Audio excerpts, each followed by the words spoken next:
पिछली वीडियो में हम लोगों ने होम टैब के बारे में पढ़ा था। सारे ऑप्शन मैंने होम टैब के बारे में बताए थे। इस वीडियो में हम लोग व्यू टैब को पढ़ेंगे। व्यू टैब में जितने भी ऑप्शंस होते हैं उन सारे ऑप्शंस को बताऊंगा। अगर वीडियो लंबी नहीं होती है तो मैं अगला टैब भी बता दूंगा आप लोगों को, टेक्स्ट टैब। तो चलिए शुरू करते हैं।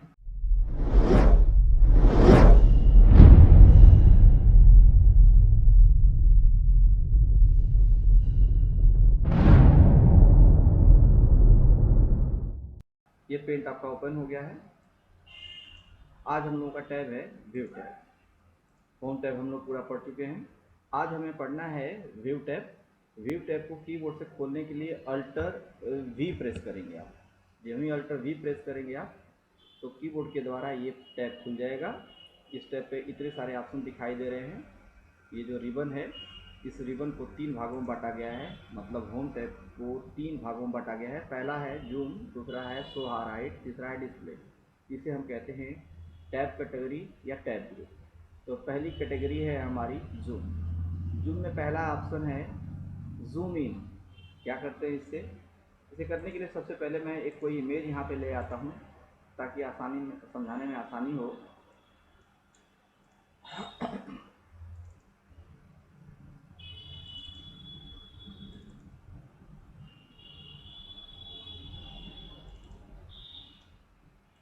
ये मैं एक इमेज ला चुका हूँ, आज के टैब की ही इमेज है।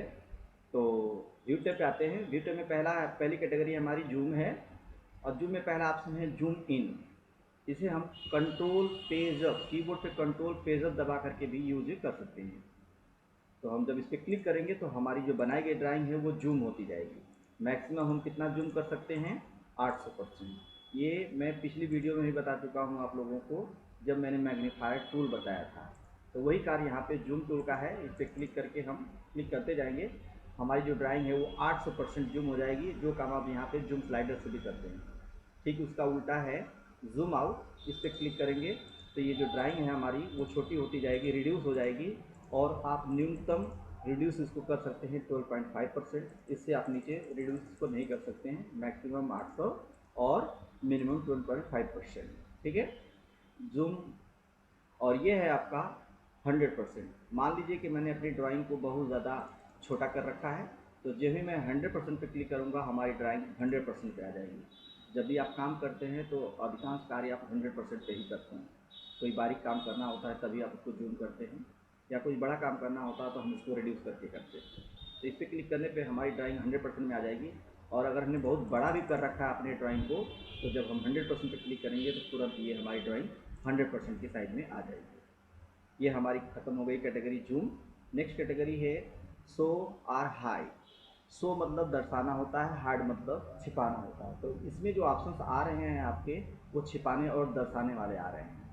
जो कैटेगरियों के नाम होते हैं, जो टैब के नाम होते हैं, जो कमांडों के नाम होते हैं, नाम के अनुसार ही उसके अंदर काम भी रखे जाते हैं। जैसे जूम में जूम वाले सारे ऑप्शन रखे गए थे। शो और हाइड में छिपाने और दर्शाने वाले ऑप्शन होंगे। तो इसमें पहला ऑप्शन है रूलर। जब हम इस पर क्लिक करेंगे, इसका शॉर्टकट भी आपको दिखाई दे रहा है कंट्रोल आर। जब हम इस पर क्लिक करेंगे तो ये जो रूलर बार आपको दिखाई दे रही है, स्केल दिखाई दे रही है, ये स्केल जो है छिप जाएगी। ये दो प्रकार की होती है, हॉरिजॉन्टल और वर्टिकल। ये छिप जाएगी। इस पर जो पैमाना अभी दिख रहा है आपको वो पिक्सल में दिख रहा है। इस पैमाने को अगर हम बदलना चाहें तो फाइल मेनू में आकर के प्रॉपर्टीज़ पे जाएंगे तो हम इसका पैमाना सेट कर सकते हैं। अभी देखिए पिक्सल में है, इसका पैमाना हम सेंटीमीटर इंच में कर सकते हैं। मैंने इंच में कर दिया। तो इस पर क्लिक करके हम इस रूलर बार को छिपा सकते हैं। अगर हमें रूलर बार की ज़रूरत नहीं है तो हम छिपा सकते हैं। इसको छिपा देने पर थोड़ी हमारी वर्किंग एरिया बढ़ जाएगी। फिर इस पर क्लिक करेंगे तो वो चीज़ आ जाएगी।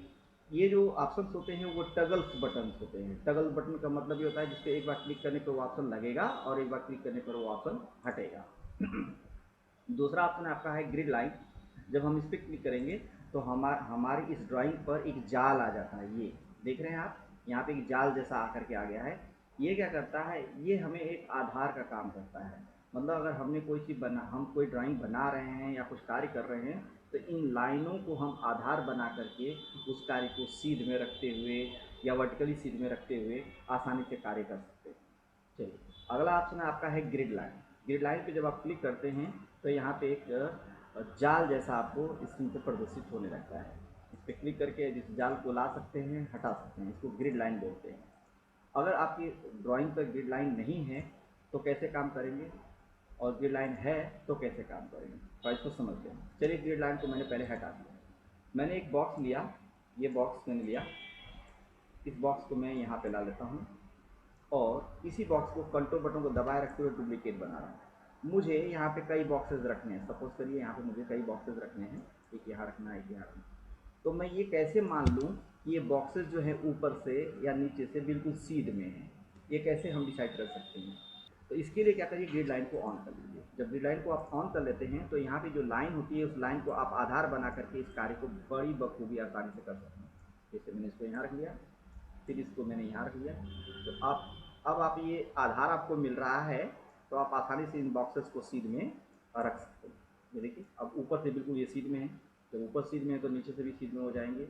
अगर ये ग्रिड लाइन नहीं रहती तो इस कार्य को हम नहीं कर पाते। जिस प्रकार से हमारी कॉपी पे सलाखा गया होता है, अगर सलाखा हुआ नहीं रहता है तो हम लाइन अगर लिखते हैं, कोई लेटर लिखते हैं, कोई पैराग्राफ लिखते हैं, तो हम उसको टेढ़ा भी लिख सकते हैं, मतलब हमारी लाइन सीधी नहीं हो सकती, दिक्कतें होंगी, इसलिए लाइन पे सलाखा गया था। तो हम ग्रिड लाइन का सहारा लेकर के अपनी ड्राइंग को आसानी से अच्छी ढंग से बना सकते हैं। इस पर क्लिक करके छिपा लीजिए, जो ड्राइंग आपकी बनकर तैयार हो जाए। तो ये है आपका स्टेटस बार। जब हम इस पर क्लिक करेंगे तो सबसे नीचे एक पट्टी दिखाई देती है, इसको हम बोलते हैं स्टेटस बार। इस पर क्लिक करने पर ये स्टेटस बार यहाँ से छिप जाएगी और फिर से क्लिक करेंगे तो ये वापस आ जाएगी। तो इससे हम इसको छिपा सकते हैं, ला सकते हैं। स्टेटस बार के बारे में मैंने पहले विंडो में बताया था आपको, पहले वीडियोज़ में। ये खत्म हो गया हमारा शो आ रहा हाई। नेक्स्ट ऑप्शन आपका आता है डिस्प्ले, डिस्प्ले कैटेगरी। इसमें पहला ऑप्शन है आपका है फुल स्क्रीन। इस पर क्लिक करने के बाद हमारी बनाई गई ड्राइंग पूरी स्क्रीन पर दिखाई देती है। जो भी कुछ आपने बनाया हुआ है, हम इस पर क्लिक करके अपनी बनाई गई ड्राइंग को पूरी स्क्रीन पर देख सकते हैं। मैं पहले यहाँ से यहाँ तक के भाग को सेलेक्ट कर लेता हूँ और फिर क्रॉप कर लेता हूँ। ये मेरी बनी हुई ड्राइंग है, सपोज करिए। तो अगर मैं व्यू पे जाऊँ और फुल स्क्रीन पे क्लिक कर दूँ तो हमारी बनाई गई ड्राइंग आपको पूरी स्क्रीन पे दिखाई दे रही है। सारे टूल्स, रूलर बार, स्क्रॉल बार सब कुछ छिप गया है। जब भी हम फिर से माउस बटन पे क्लिक करेंगे तो हम पुरानी अवस्था में आ जाएंगे। तो जब आपकी ड्राइंग बन के तैयार हो जाए तो आपको एक बार फुल स्क्रीन पे क्लिक करके उसको देख लेना चाहिए कि उसका कैसा व्यू बन रहा है। नेक्स्ट ऑप्शन आपका आता है थंबनेल। ये थंबनेल ऑप्शन तभी हाईलाइट होगा जब अपनी बनाई गई ड्राइंग को आप 100% से अधिक जूम करेंगे, मतलब 200, 300, 400, 500, 600, 800। जब 100% से ज़्यादा, 100% से ज़्यादा जूम करेंगे तब ये ग्रिड लाइन ये थंबनेल ऑप्शन आपको दिखाई दे देगा। ये ड्राइंग मैंने बहुत बड़ी कर ली, ठीक है। कितना जूम कर लिया मैंने, इसको मैंने 400% जूम कर लिया। अब 400 जूम करने के पश्चात अगर इसमें मैं कोई वर्क करूं तो वो वर्क कितने परसेंट जूम में होगा, 400% जूम में होगा। जैसे अगर मैं यहाँ पे आ जाऊँ और पेंसिल का यूज करके इसमें मैं पेंसिलिंग करूँ, कोई कार्य करूँ, तो यहाँ पे मैं जो भी कुछ कर रहा हूँ वो कार्य कितने परसेंट में हो रहा है, ये कार्य हमारा 400% जूम में हो रहा है। तो ये रियल में हमें कैसा दिखेगा यह जानना चाहते हैं अगर आप ड्राइंग करते समय ही, तो थंबनेल पे क्लिक कर दीजिए। जब थंबनेल पे क्लिक कर देंगे तो अलग से एक बॉक्स आपके सामने दिखने लगता है।